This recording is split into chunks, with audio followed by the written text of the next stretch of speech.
Question number 7. What are some of the challenges that you faced in your RPA projects?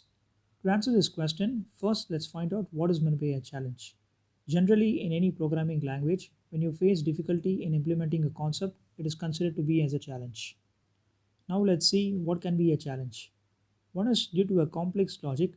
The complex logic, you might have a technical challenge that could be something like you're trying to extract a value from HTML table, but it's not getting extracted using a regular method in your RPA tool. So now you have to find an alternate way. Also, you have a complex business logic to implement, which has multiple if-else statements.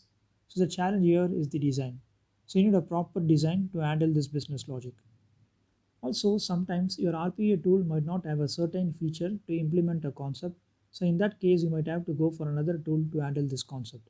For example, you may use .NET Framework or Python.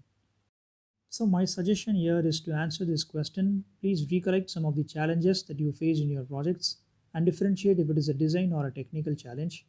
Pick two or three among those. So when you get this question, you have to highlight what is the challenge that you faced and how did you overcome that. I would like to share a few examples for this question. First example, masking sensitive data. In this process, there was a requirement to mask that sensitive data in reports and log files. So there was no out-of-the-box solution to perform this activity.